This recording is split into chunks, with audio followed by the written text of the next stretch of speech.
Depuis fin juin, le Val d'Argent souffre de la sécheresse. La préfecture a, comme l'an passé, émis un arrêté concernant la consommation d'eau pour les particuliers et les professionnels. La communauté des communes et les acteurs de l'environnement, du tourisme et des associations se mobilisent afin d'observer le milieu naturel et de détecter rapidement toute aggravation. Chaque citoyen est invité à plus de sobriété quant à sa consommation d'eau potable.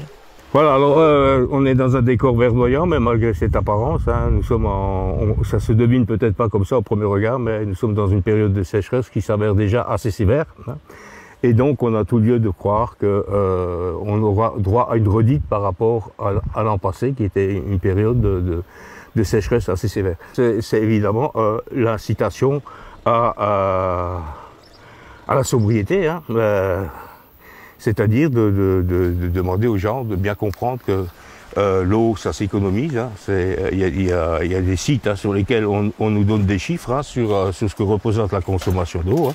Alors, par exemple, là, il y a quelque chose qui est très parlant. Ce qu'on boit en eau, c'est 1% de la consommation moyenne du Français. Alors que ce qui est beaucoup plus important, c'est le bain, les bains, les douches, 39%. Quelques règles sont à respecter. Toute la population peut agir et réduire sa consommation d'eau. Chacun peut faire quelque chose à son niveau, en arrosant pas son jardin à tort à travers. Hein. Ça, évidemment, on ne demande pas aux gens de laisser dépérir leurs légumes, mais enfin, de toute façon, l'arrêté préfectoral indique des heures d'arrosage autorisées. Hein. Espace vert, c'est interdiction horaire de 10h à 18h. C'est-à-dire qu'il faut arroser après 18h ou avant 10h. Quoi. Et les jardins potagers, pareil d'ailleurs. Voilà. Donc ça c'est important de le comprendre. Et donc ça, de toute façon, c'est légalement interdit. Mais après, au-delà de ça, je pense qu'on peut aussi attendre de la part des habitants une attitude citoyenne et responsable et qui tient de la logique et de la raison. Hein.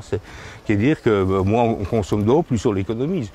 À noter que l'arrêté prévoit des sanctions pour les contrevenants allant d'une amende de 1 500 € à 3 000 € pour les récidives.